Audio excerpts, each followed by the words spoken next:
warahmatullahi wabarakatuh. Perkenalkan, nama saya Musdalifah dengan NIM 45221040 dari kelas 1B D4 Administrasi Bisnis.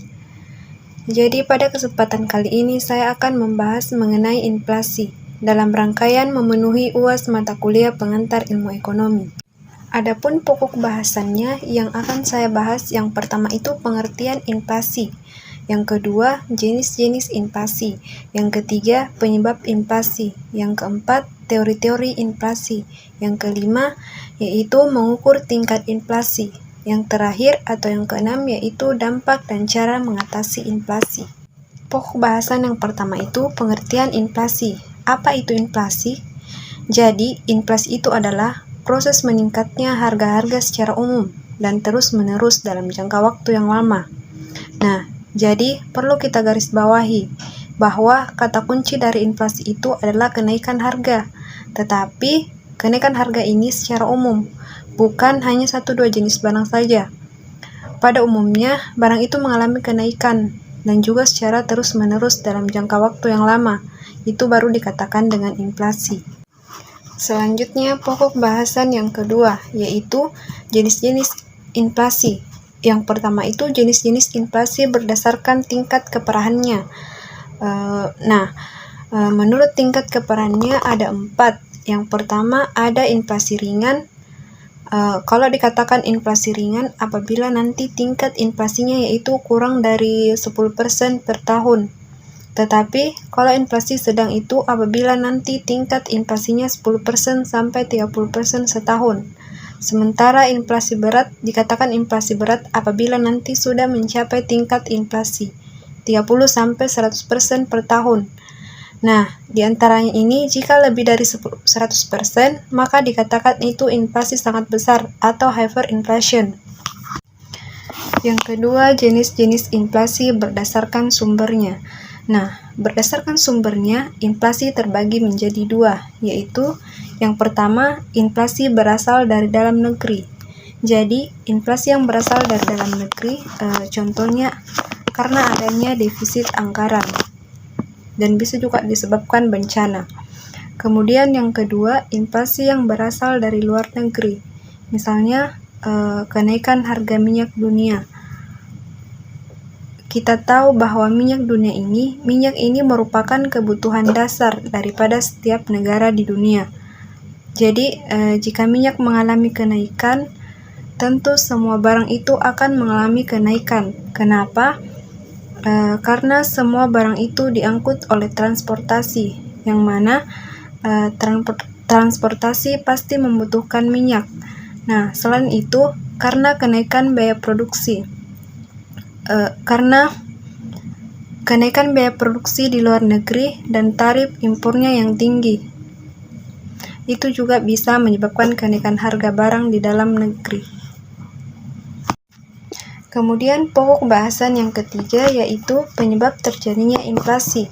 Yang pertama disebabkan karena kenaikan permintaan atau biasa disebut dengan demandful inflation, di mana bertambahnya permintaan terhadap barang dan jasa yang menyebabkan terjadinya kenaikan harga. Pada kurvanya, pada awalnya kurva itu atau harga keseimbangan itu di E1. Kemudian karena terjadi kenaikan harga dari P1 menjadi P2, maka tentu terjadi pergeseran kurva permintaan dari D1 menjadi D2.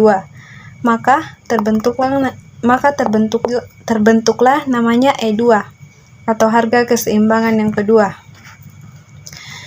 Jadi dia bergeser ke atas.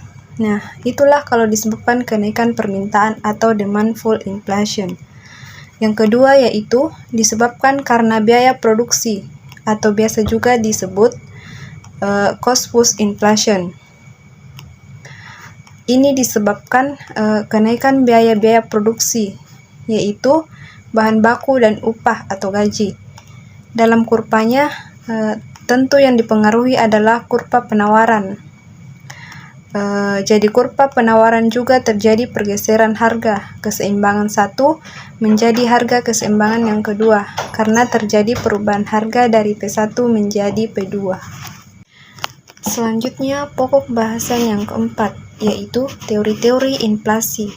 Yang pertama, teori kuantitas. Teori ini beranggapan bahwa yang menyebabkan terjadinya inflasi adalah karena jumlah penawaran uang lebih besar jika dibandingkan dengan jumlah permintaan uang. Yang kedua, teori Keynesian. Teori Keynesian menganggap manusia selalu merasa tidak puas, sehingga selalu ingin menambah jumlah permintaannya atau jumlah konsumsinya. Teori Keynesian mengasumsikan dua hal yang menyebabkan terjadinya inflasi. Pertama, sama dengan kuantitas, bahwa jumlah uang yang beredar lebih tinggi daripada jumlah permintaannya. Yang kedua adalah disebabkan karena penawaran atau jasa relatif tetap standar, permintaan terus naik.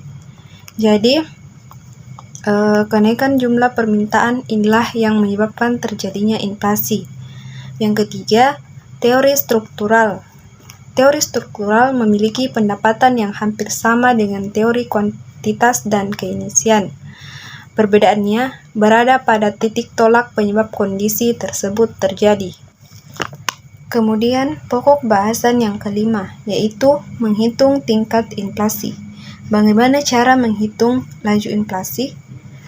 Nah, laju inflasi itu dapat dihitung dengan catatan harus dihitung terlebih dahulu yang namanya indeks harga. Untuk menghitung laju inflasi itu, rumusnya dapat dipakai yaitu inflasi tahun N. Itu sama dengan IHKN kurang IHK0 per IHK0 kali 100%. Adapun contoh soalnya yaitu diketahui indeks harga pada bulan Maret 2005 itu sebesar 150,65. Sementara indeks harga konsumen bulan Februari 2005 itu sebesar 145,15.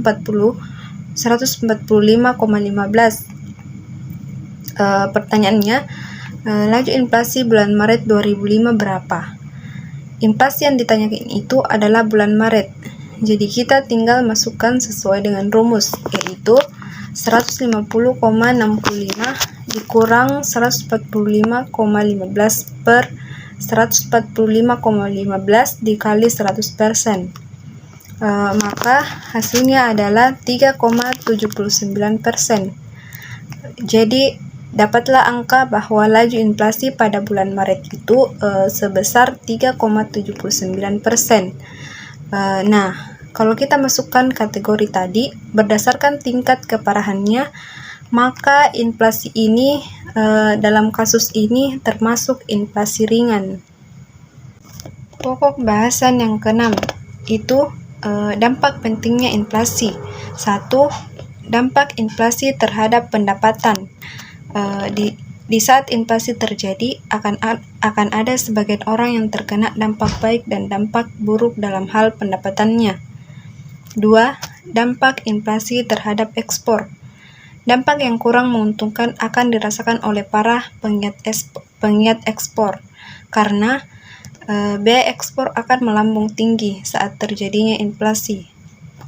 Tidak hanya itu, barang-barang ekspor tersebut akan kalah saing dengan barang ekspor dari negara lain.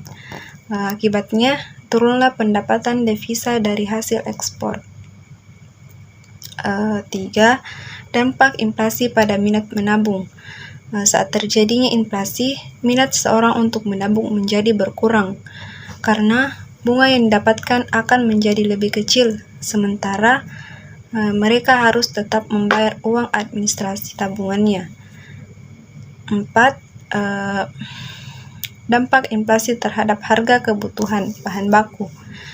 Inflasi yang terjadi menyebabkan sulitnya untuk menetapkan harga suatu bahan pokok, karena harga yang ditetapkan bisa saja terlalu besar ataupun terlalu kecil, sehingga membuat produsen menjadi kesulitan dan ekonomi menjadi kacau. Pokok bahasan yang terakhir yaitu cara mengatasi inflasi. Jika inflasi sudah tidak terkendali atau sudah menjadi masalah, maka ada 3 kebijakan yang harus ditempuh oleh pemerintah. 1. Kebijakan moneter. 2. Kebijakan fiskal. Dan yang ketiga, kebijakan non-moneter dan non-fiskal. Kebijakan moneter. kebijakan moneter bertujuan untuk menjaga kestabilan moneter atau uang beredar sehingga kesejahteraan masyarakat dapat ditingkatkan. Cara dari kebijakan moneter adalah dengan membatasi jumlah uang yang beredar. 2. Kebijakan fiskal. Kebijakan fiskal adalah langkah untuk menangani masalah inflasi dengan cara mengatur pengeluaran dan penerimaan pemerintah. Pemerintah juga dapat melakukan cara lain, yakni dengan menaikkan tarif pajak rumah tangga maupun perusahaan. Selain kebijakan moneter dan fiskal, ada juga langkah yang ditempuh oleh pemerintah yang disebut dengan istilah kebijakan non-moneter dan non-fiskal, atau kebijakan yang tidak berhubungan dengan suku bunga maupun pajak dan pengeluaran negara. Mendorong agar pengusaha menaikkan hasil produksinya.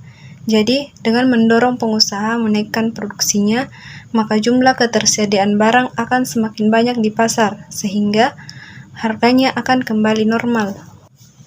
Demikian pembahasan tentang inflasi, lebih dan kurangnya mohon dimaafkan. Wabillahi taufiq wal hidayah. Wassalamualaikum warahmatullahi wabarakatuh.